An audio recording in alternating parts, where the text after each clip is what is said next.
Hi, and welcome back to Loyalty Leaders Podcast. I'm David Feldman, chair of Loyalty Summit, and joining me today is Gary Leff, who should probably be no stranger to any of you or most of you.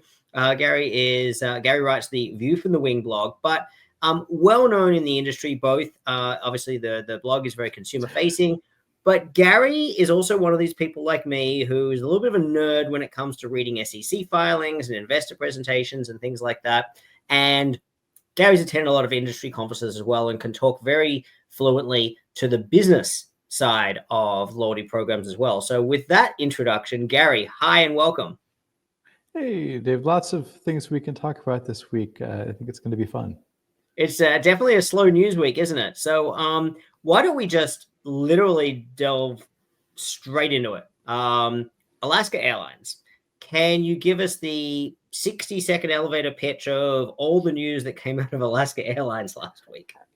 Well, I think the biggest thing, they held their investor day and they said the upside to us is a lot greater than we thought it was going to be and that we told you before.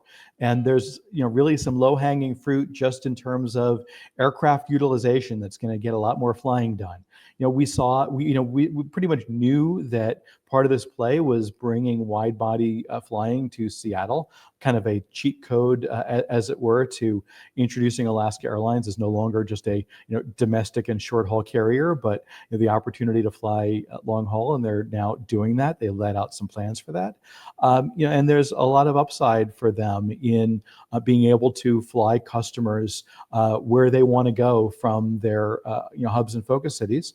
And part of that is being an international carrier. Part of that is going to be leveraging the opportunity for co-brand credit cards. And they teased their new premium card that they're going to do with Bank of America.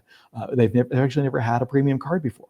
And so, look, the market sure loved what they were hearing, and stock popped, not just the day of the investor presentation, but the following day too. Very, very excited by the upside over at Alaska. And the background for those, in case people aren't aware, or for those outside of the US market who might not, pay too much attention, is of course the upcoming merger with Hawaiian Airlines. So Alaska and Hawaiian merging. Hawaiian obviously has its own legacy loyalty program. Alaska has its loyalty program, but Alaska is the acquirer. Yeah, and the interesting thing, this was the deal that went through. This was the deal that the Department of Justice didn't, fight to block, and it makes a lot of sense. First of all, this was they're not creating a true dominance in mainland Hawaii, right? And before this deal, neither carrier was number one in that market. It is a very contested and contestable market. There's not slot controls, say, in Honolulu. You have, United was the largest player, but Delta and American are certainly big, and so is Southwest. Southwest is big between the islands, and the local market. Politicians there were not fighting it; they were generally supportive. Many of the things that you say, look, in a merger you may not like, and nobody's going to like everything. Much of this probably could have happened anyway because Hawaiian was a fairly weak carrier on its own, and so much of their position may not have been fully sustainable to begin with. And so, if you're going to look at an acquirer in Alaska Airlines, it makes them a more sustainable carrier. It gives them a lot more resources, but it also creates quite a bit of upside. And look, even for customers, because frankly, as a consumer, the mileage plan program in most ways is a superior consumer-facing program than Hawaiian Miles. I mean, there are some unique sort of niche aspects of the program, the Hawaiian Miles program, that I much like. I mean, for instance, co-brand credit card holders can transfer points between accounts with no fees. I really like that they have two different levels of upgrade inventory, so you can spend more points if you, and usually you can upgrade.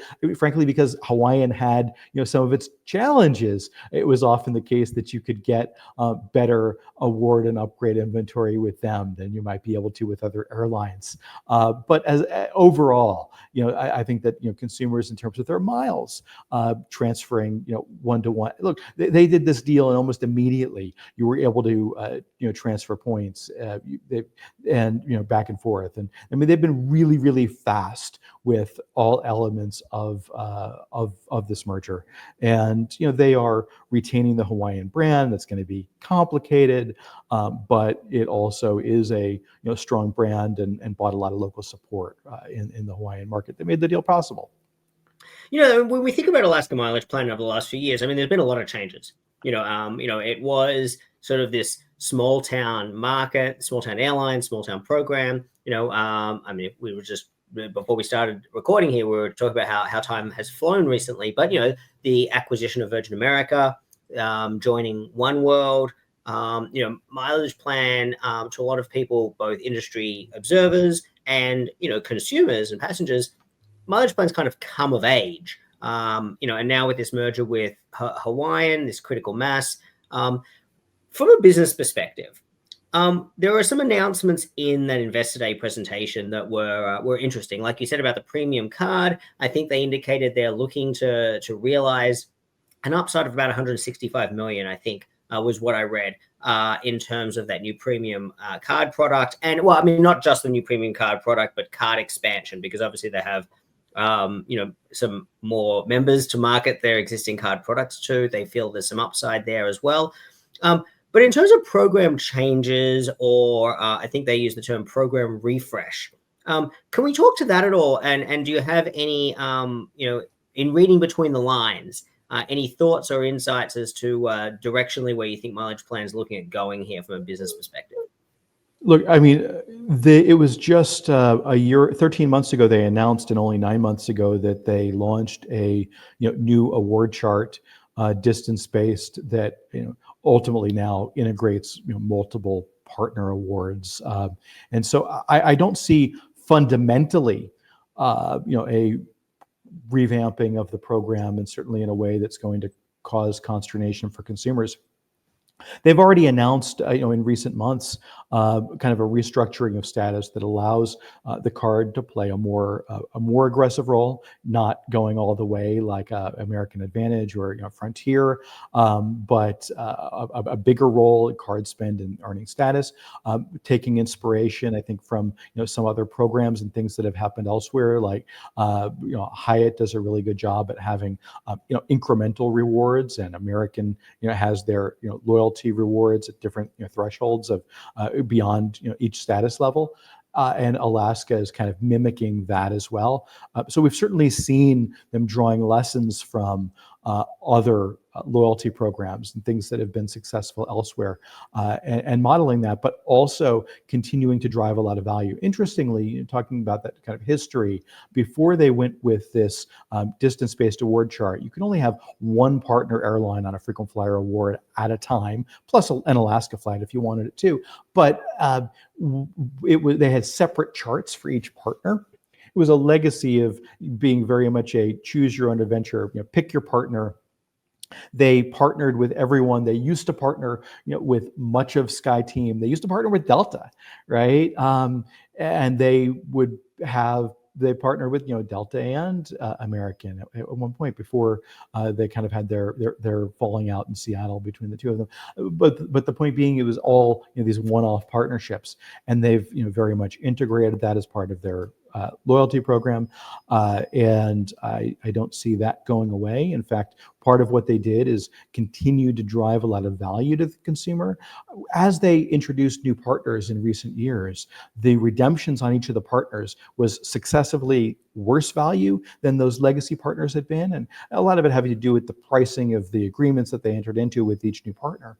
But what they managed to do with that integrated chart was continue offering strong value, except perhaps on the longest haul, most premium cabins. You're still getting kind of a great deal in many cases. And that was really striking to me, because it doesn't seem like they're about to upend that. They even entered into some agreements with the Department of Transportation as about involving their merger with Hawaiian, non-devaluation sorts of clauses, which maybe not super binding, but awkward for them to do it. I really do see them, they spoke to in the Investor Day conference, really leaning into value to the customer and consumer loyalty as a way of bringing this all together and driving consumer preference and choice. They think that the Hawaiian brand helps them do that, that the credit card helps them do that. And that this is how they're going to turn this all very profitable. So they do at least speak to, and their actions so far have suggested a view that a strong consumer value proposition, and including in loyalty, is a strong business strategy as well. One thing that we have seen is, as part of the changes that were announced a few months ago, reduced partner earning for non-code share flights. So they used to be incredibly generous, regardless of where you book your flight. Any of these partners, in some cases, you could be earning 350% mileage bonuses for your premium tickets. And they've backed off that where you're not booking the code share. And it really is, I think, about that they're trying to view themselves as the hub, not just mileage plan, that they see themselves as a global airline interfacing with other global airlines, buy your tickets from them. They didn't have the ability to merchandise that way in the past when they introduced those generous mileage bonuses either. Now they do. You can buy these tickets from Alaska directly. And so they've built the capability to sell globally. They've joined Oneworld. They themselves are becoming bigger. They have plans to fly globally, in addition to just the legacy Hawaiian routes, and they're already shifting, what those routes are. I live in Austin. I had written this was going to be the first route that they cut for legacy Hawaiian route, and it was, right, because it was a weird route that they added during the pandemic that they really didn't make sense to be flying to Asia when the countries were closed and there just wasn't the travel, and so they needed some place to send these Airbus A330s. And it's kind of a marginal market for a Honolulu nonstop. The A330 is a lot of aircraft to be dedicating. Frankly, it was often easy for me to get 5 first-class award seats on the plane. So I had that direct experience. Look, I know this isn't going to make it, and they're finding a lot better uses for A330s. You mentioned the Virgin America acquisition. Gosh, that was this thing where, we're going into domestic congested airports where they put together these gates and slots, and that plan didn't really work out. They don't earn nearly what their competitors do on transcon routes, and they backed out of many of these markets, and they said, look, we don't want the name, we don't want the fleet. They finally just got rid of that fleet of Airbus narrow bodies that they had taken on from the Virgin America deal, and now they're taking on Airbus A320 family planes as well as 330s from Hawaiian, and those 330s are currently the backbone of their long haul. But times change and the people in charge change, and they seem to have a plan that's at least, I think, more compelling. Obviously, you have to wait and see how these things work out in practice, but they've presented a much more compelling narrative about how this deal is going to make money than Virgin America. They were in this, death bidding war with JetBlue, and look, we have the story. Well, we're going to make the money by selling our co-brand to their customers that weren't getting their co-brand before, and they've kind of backed off a lot of those markets.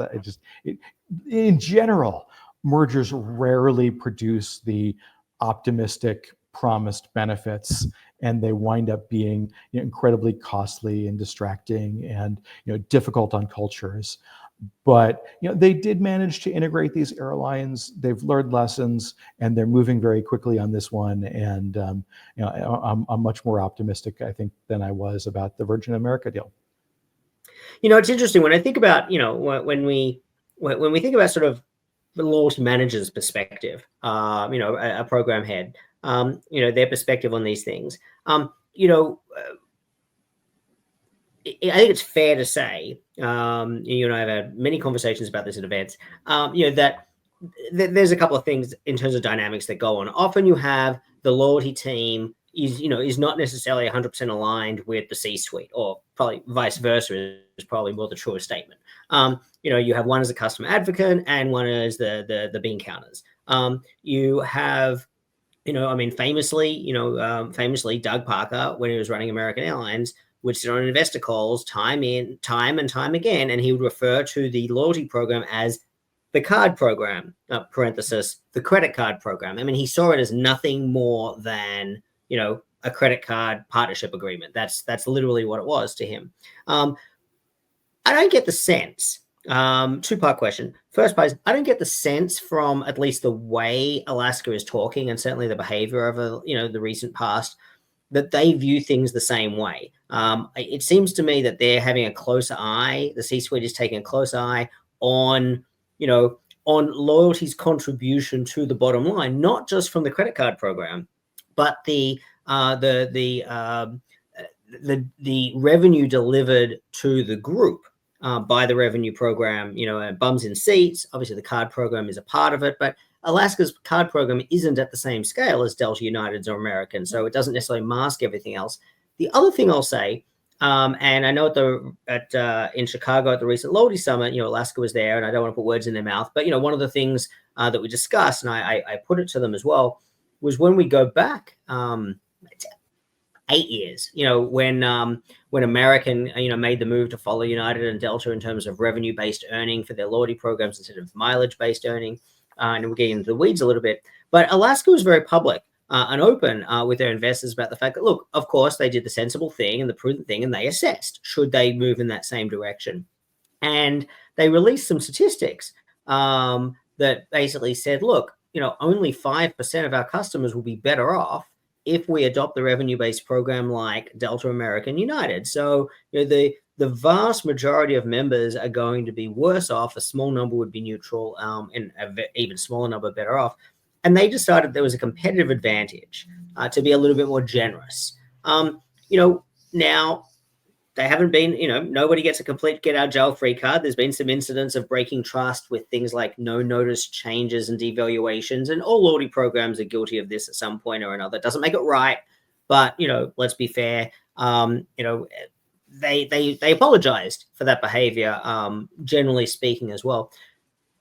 All that considered, do you get the sense that Alaska views the strategic value of the loyalty program differently to perhaps a more cynical view that is often attributed to the larger players? Well, a couple things that I'll say on that. And, interestingly, we haven't heard Alaska playing up their distance-based earn lately. So I do think it was a huge competitive differentiator for them. It was a smart move, without getting into the debates over distance and revenue. And neither one is quite the approximation that people sort of say that they are, or they don't always work quite as well as advocates might argue. They got this competitive differentiation.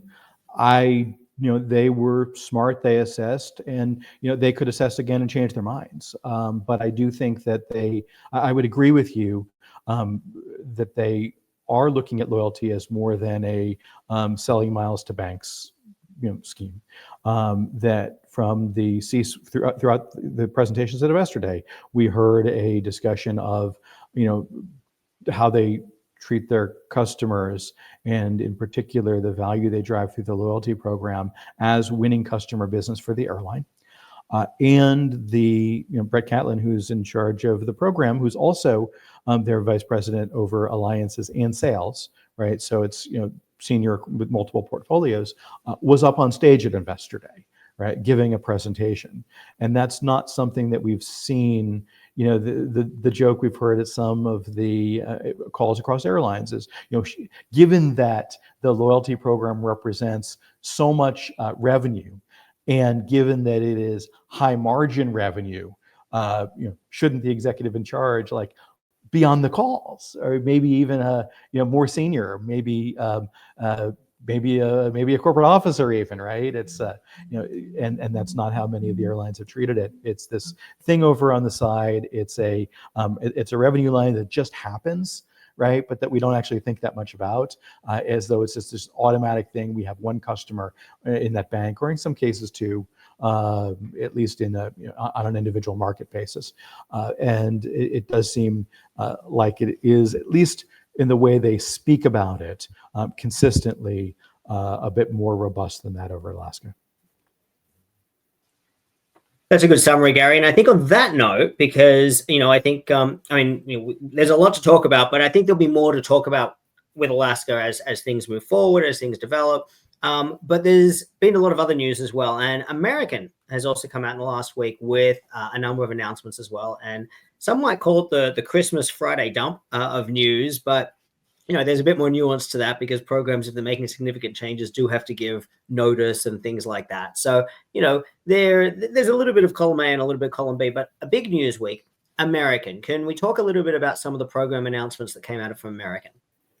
Yeah, so American's biggest announcement is that they're not making changes. And it was sort of funny. That was their pitch, that there's a couple years in a row where they're not going to have changes to the qualification levels for status, right? And they were not, look, we're unstated. We're not doing what United just did. We're not doing what everyone's afraid of from Delta because of the whole kerfuffle a year ago. It's going to take the same levels of loyalty point accrual to earn status in the member year ahead as it did in the prior year. The big change that they made was to their Million Miler program, where they've added the option of lifetime Platinum Pro status, which is One World Emerald, at 4 million miles and 5 million miles for lifetime Executive Platinum. Previously, the program had topped out at lifetime Platinum, the second from the bottom, at 2 million. So every million, it's a million miles, and it is flown miles now is gold every and miles, and then every subsequent million you get system-wide upgrades, and you also at 2 get Platinum, 4 Platinum Pro, and 5 Executive Platinum. It does still take more miles than Delta and United for equivalent lifetime status. American does not offer their unpublished qualification level of concierge key, whereas Delta and United offer their 360 and global services respectively. So it is doing more, it's not doing as much. They're not mimicking United and offering spouse or partner status benefit to lifetime elites, but it is more. Now, American has its legacy of up until 13 years ago, miles from all sources counting.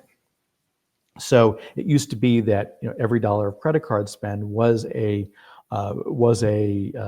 lifetime mile, and so there's a lot of people that have lifetime gold, lifetime platinum. There are people that have 70 million lifetime miles, right? And so there may have been some element looking at that as they considered what to do with growing their lifetime pool, which is why I suspect we don't see lifetime platinum pro at 3 million, executive platinum at 4. But also, it's strange in a way because the program more than any other really leaned into status from miles from most any source, right? And that's true for annual status. And it's now, not true at all for lifetime, even as they're revamping their lifetime program. So I sort of thought that maybe it makes sense to switch to a loyalty point style earning of lifetime, double or 2.5x your requirements, but have everything count. And then if you want to cap it and make sure that you have a flying component to it, require a certain number of years of status at that level or higher. Would have been one way of limiting also the number of folks that had pure credit card miles from the past, 79 million. Interesting, one of the things that I really like that Alaska does with their lifetime status, and they revamped theirs about a little over a year ago, is that lifetime elites get a head start towards status in each annual qualification year. And that's really important because it combats the fear that lifetime status brings, that somehow, once you reward someone with lifetime status, they don't have the reason to stay on the treadmill with you on an annual basis. But this kind of encourages folks to do that, to make it easier to achieve the higher levels because they've achieved the lifetime level. And that's not something that we've seen others do, but I think it seems pretty smart. It's interesting you say that, Gary. I mean, lifetime status. Two things that I think with American is interesting. Lifetime status, obviously, the big announcement, as you said. Putting my consultant hat on, as for those who don't know, I also consult with airlines and hotels a lot. And it's interesting when I think to some of the discussions I have with airline clients about lifetime status, and other colleagues of mine in the industry have similar discussions. Is there are, I want to say, loosely speaking, there's two schools of thought around lifetime status, and people generally executives kind of have, they pigeonhole themselves into one of these positions. Generally speaking, there's not too many fence sitters, and I find that interesting because when you try to have an open and honest discussion about the pros and cons of lifetime status, people usually take the seats on either side of the table, and the discussion doesn't go anywhere because the numbers are there or the numbers are not there, right? It's interesting because the point you raised, I think, is very accurate, and that is that some executives have the view that once a member achieves lifetime status, look, I'll give you an example. I was in the boardroom with an airline CEO not too long ago, and this topic came up, and the program head brought up the topic, and the CEO cut them off and was literally like, "It's not going to happen. Never, ever, ever in my lifetime at my airline are we having lifetime status. Once a member achieves lifetime status, it is a license to go and fly somebody else." End of conversation. That was it.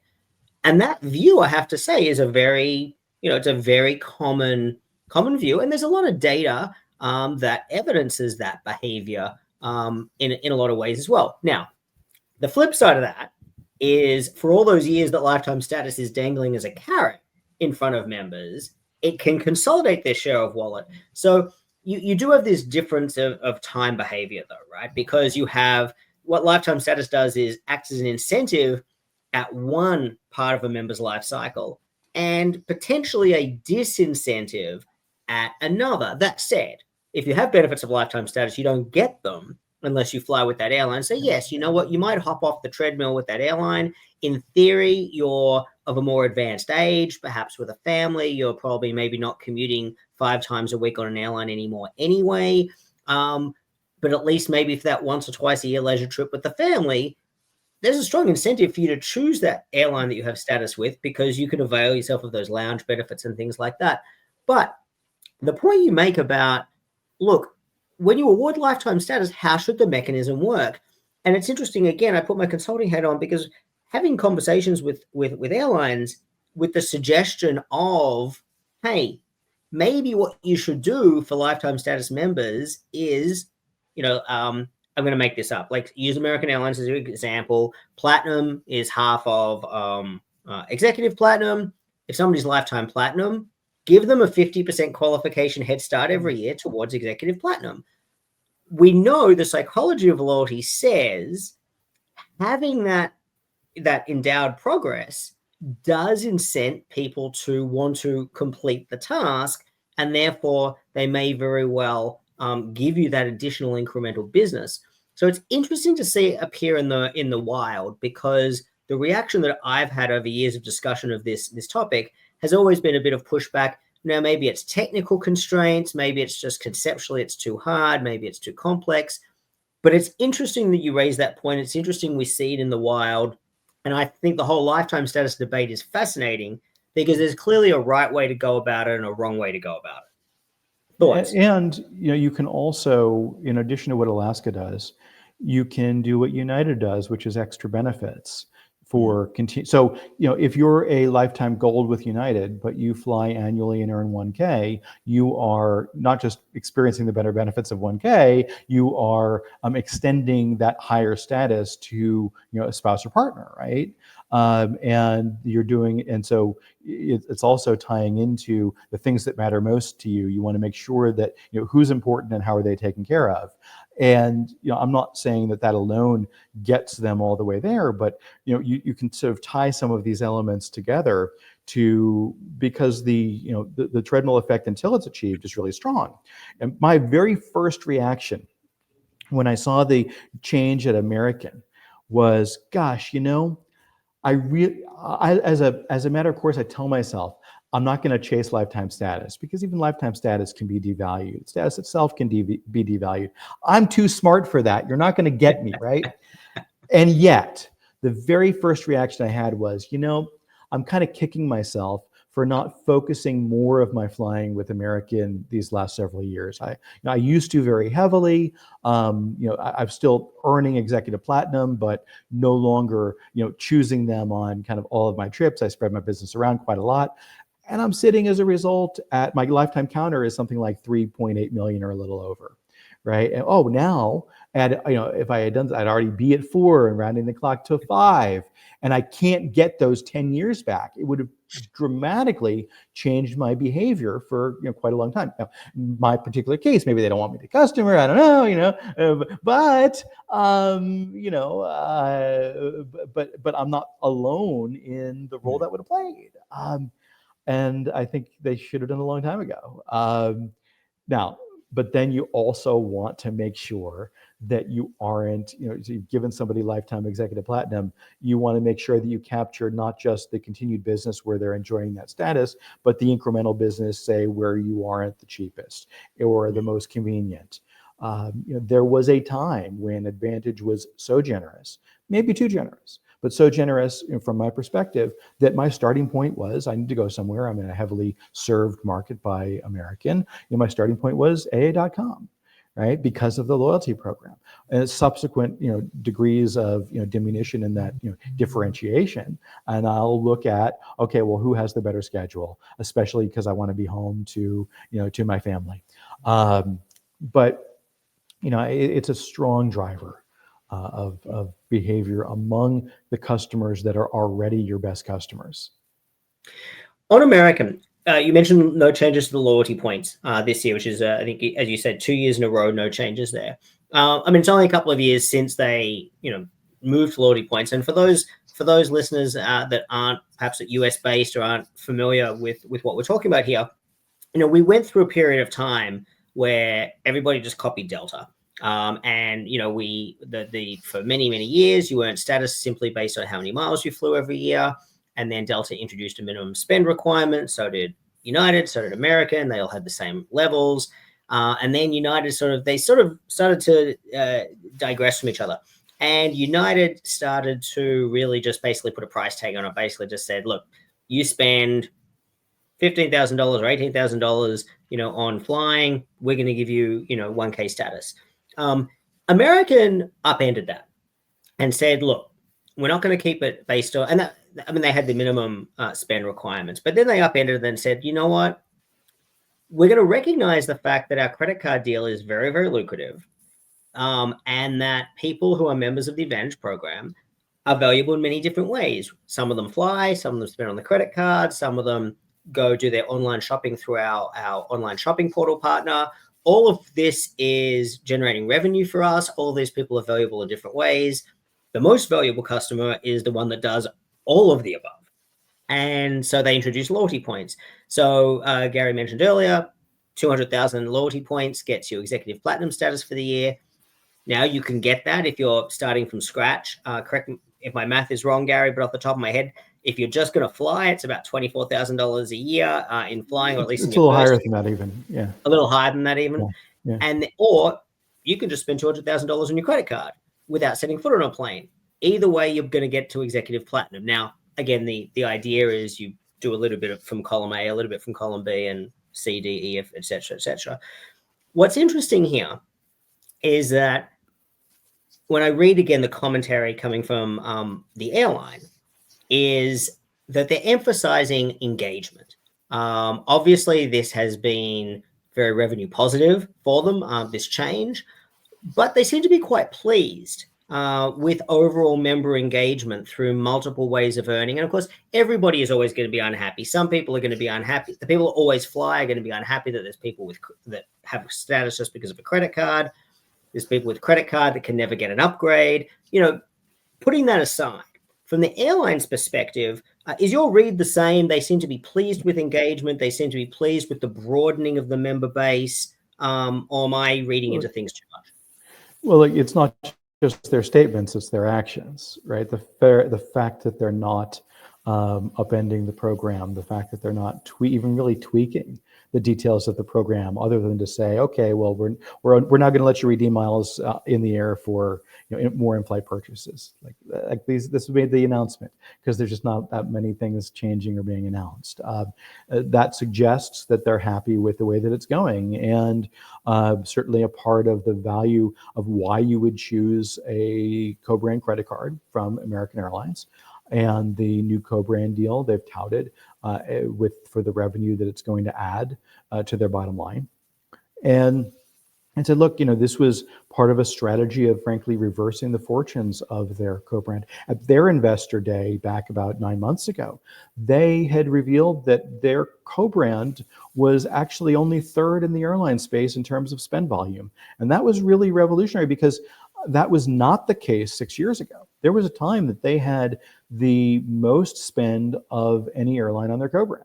So it's not just the terms of the deal that maybe had previously been surpassed by Delta in their 2019 extension with American Express, but the consumer spend, and they've given consumers a reason to put spend on the card in an environment that is increasingly competitive for consumer business. Right, the banks have all generated their own proprietary travel rewards cards that are very lucrative, in many cases outside of status earn, more lucrative from a rebate, spend and rebate perspective than the airline cards. The banks don't have to pay the branding, licensing, marketing fees to the airline for these products, so there's more left to spend marketing to the consumer. And so how do they, and that really, came about because of how expensive these deals had gotten, right? And so the banks responded by saying, okay, well, at this price point, we can kind of build our own. Not that that was the only thing that existed, because obviously, membership rewards long predates expensive co-brands, not the existence of co-brands. I mean, the first co-brand dates to 1986, the Continental Travel Bank MasterCard from HSBC. But the Citi deal with the American happened just a year later, and those products, they give the consumer a reason, not just a brand preference, but actual value in terms of really riding on the rails of the loyalty program, which isn't just about earning and burning miles, but is also about the recognition component of the program. And I think, just to jump in on that one, I mean, 100%, I have to agree with you on that, Gary, because again, if I think about the most common questions I get from clients, in terms of co-brand propositions, is how can we better leverage our co-brand proposition for the status component of the loyalty program, which, again, if we think back 10, 15 years, it's a relatively new phenomenon, which was previously just about earning points and miles to redeem for free flights. Yeah, look, I mean, I told an audience of the heads of 30 loyalty programs that issue co-brand card partnerships 6 years ago, that at that point it was Frontier and Hyatt that were doing it right.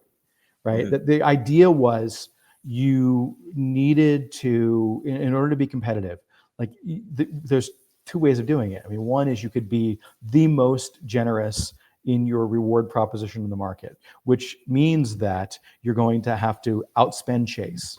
Okay, right? And they're leasing Visa's network in a long-term deal. The incremental spend, they're not paying what everyone else is paying, and you can go toe to toe with them. Or you need to play an asymmetric game. You need to give customers what they uniquely value the most.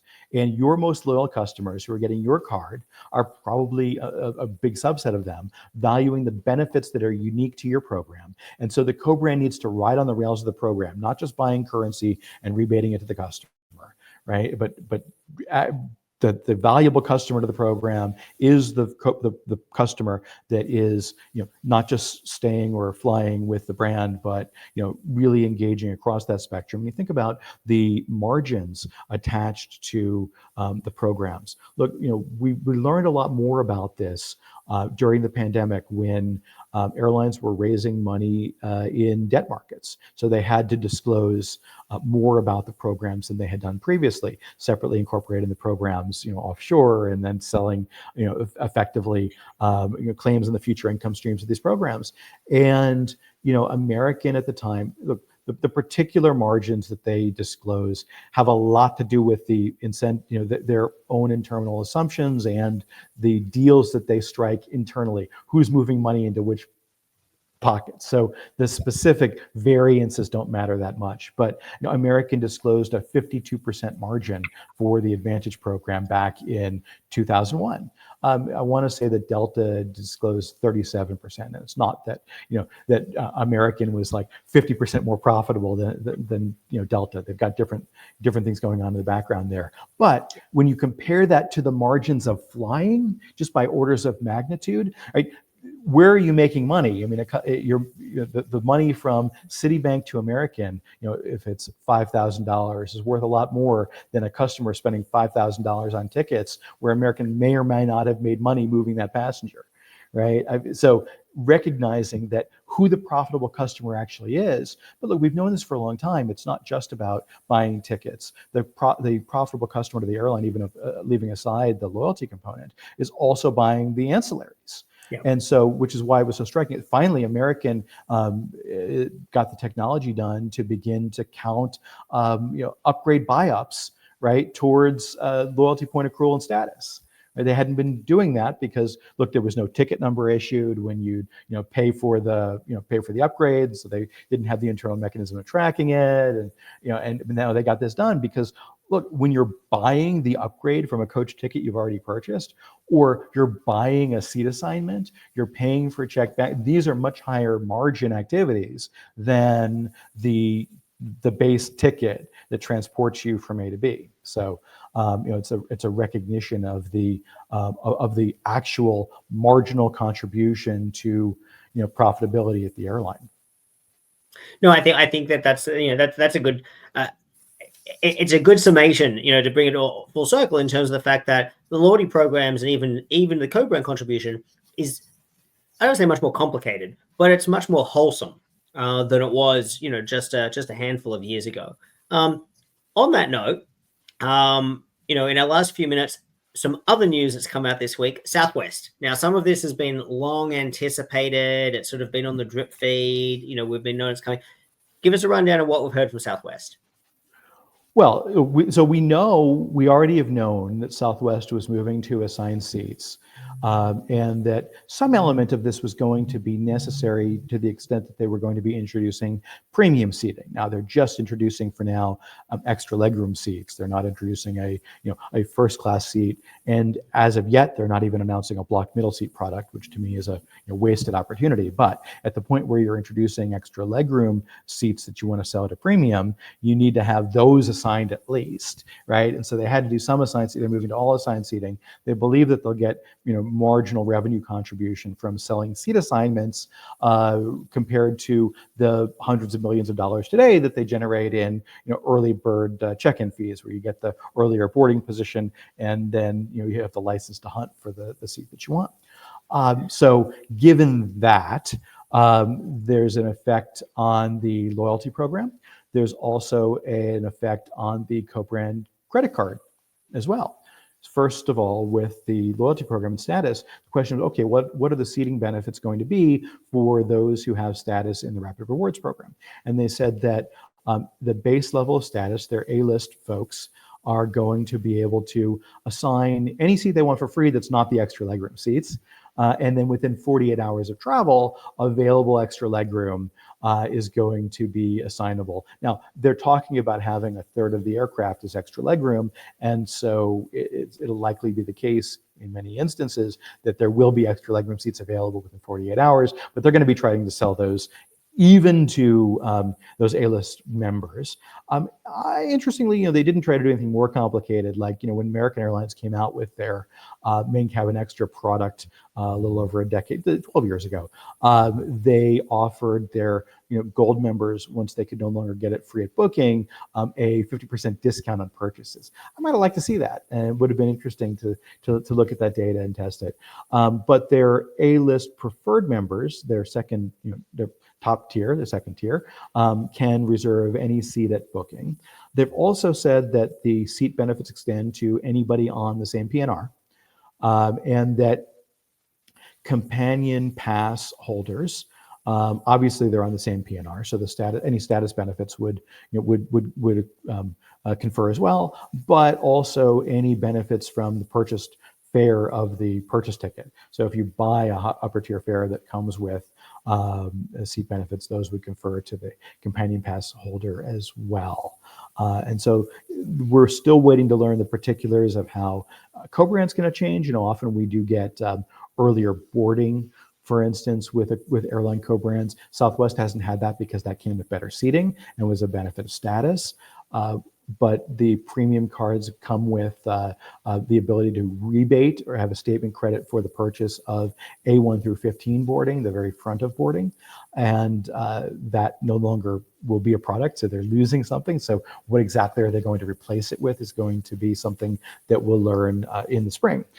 It does strike me as sort of interesting what this does to the naming conventions for the status. They're not changing it, at least at this point, but the idea of A-list was you're boarding earlier, you're on the A-list, the folks that are boarding in that first tranche of passengers, and therefore have the best access to seats.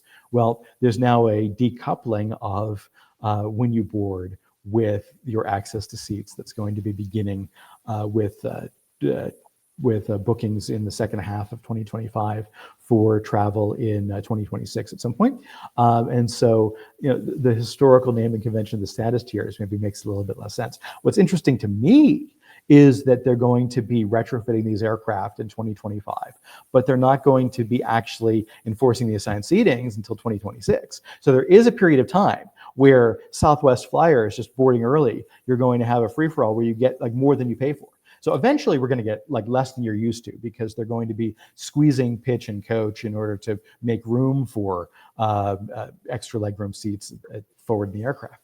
But until they start selling those, we're going to be able to buy a Southwest ticket and get at least a license to hunt for extra legroom seats without actually paying Southwest for them. So for those that don't necessarily consider themselves fans of the gaming that happens on Southwest, what you're saying, Gary, is it's going to get worse before it gets better.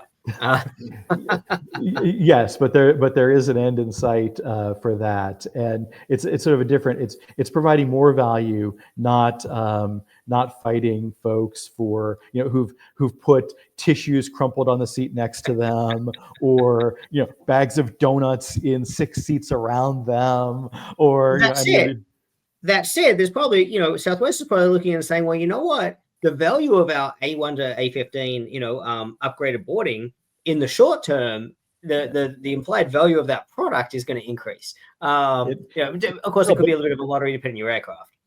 But one of the interesting things, I mean, look, Southwest, not just because they have no checked bag fees bundled with all their tickets for 2 bags, they transport orders of magnitude more bags than other airlines on a per passenger basis, as well as in absolute terms.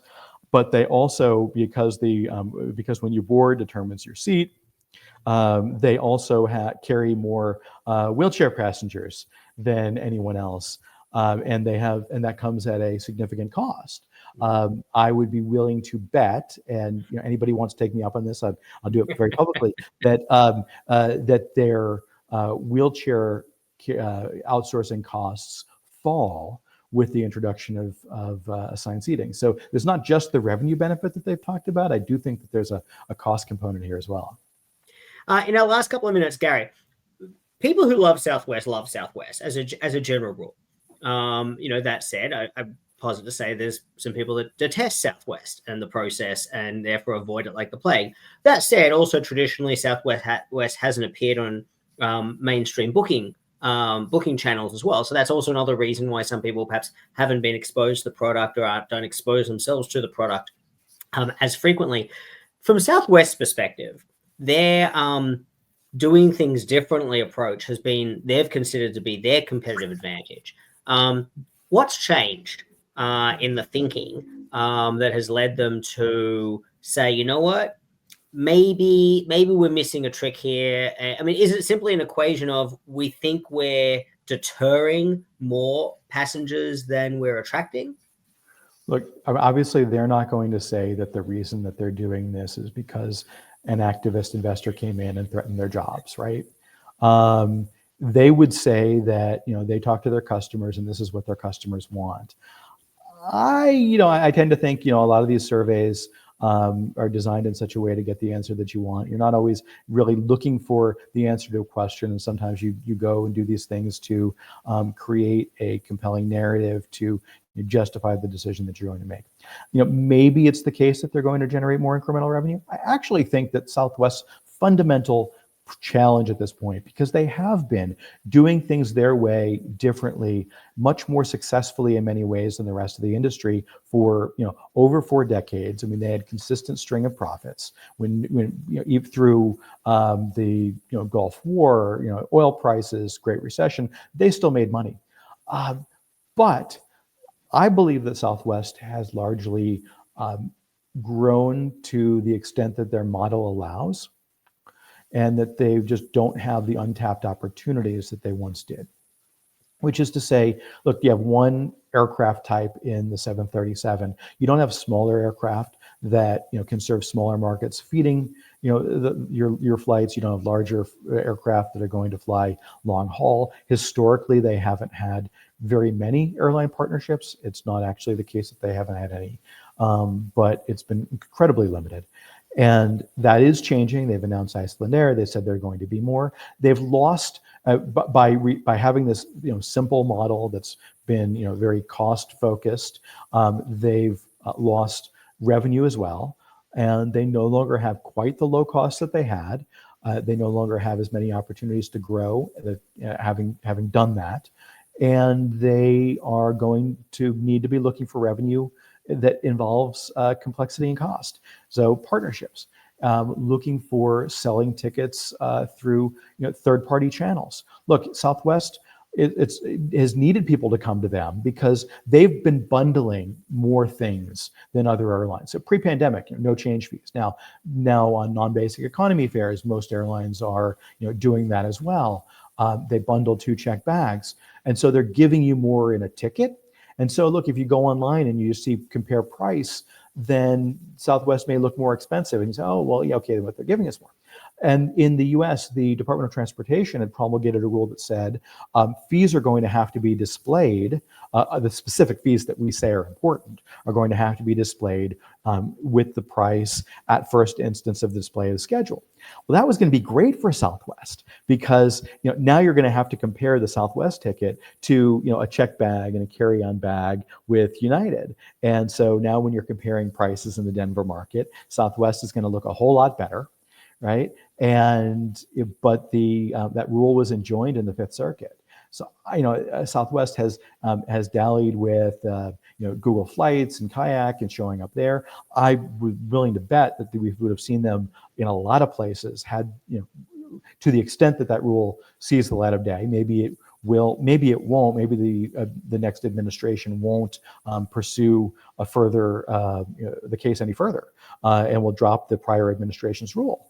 But that would have been incredibly beneficial to Southwest, because the challenge with Southwest is, look, if you're in a market, if you're in Texas, to go check Southwest. But if you're in a city that they have only a limited presence in, you are probably not checking Southwest. So more than other airlines, their point of sale on a ticket is going to be heavily skewed towards their more major markets, right? Because maybe you might think that most flights, it's like half originating in one city, half in the other, and Southwest is going to be orders of magnitude more in their home market.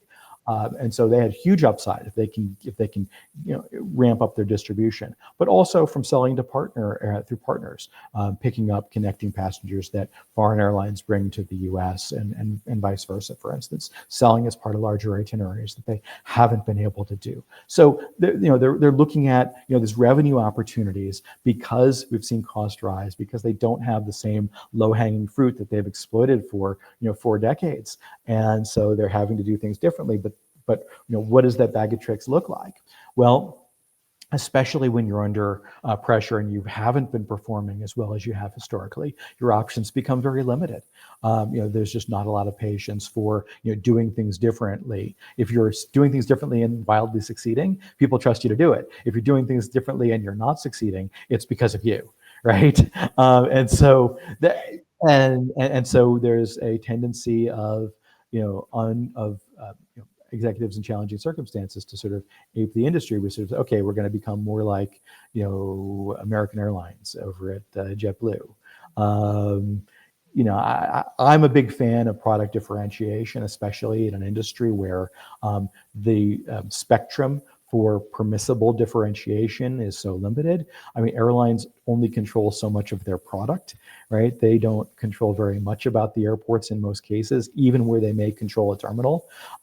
They don't control the screening process, right? They don't control getting to the airport. They don't even control their planes from the point of pushback until they pull into the next airport, right? They're being told exactly where to go by a monopoly provider. And look, when everything inside the aircraft, you're asking, permission to do what to make any change that you want, even if it's something that's already been deemed to be safe and it's something everyone else is doing, and you've got to go through a process. And so anytime we have differentiation in the industry, I'm grateful for that. And anytime that we see a diminution of that, I personally find that to be a little bit sad. Gary, thank you so much for being very generous with your time. We've covered a lot today. Alaska, American, Southwest, definitely a slow news week with all these announcements. But this is it's a lot to digest. I think the takeaway from all three topics that we've covered today is there's a lot more to come. And obviously, as these three airlines and others pursue the evolution of their programs and their, and especially in the Southwest case, the customer experience overhaul as well. I think it's going to be a very interesting space to watch. So thank you again for giving generously of your time. Thank you, sir. Always good to do it. We'll speak soon. Thanks again.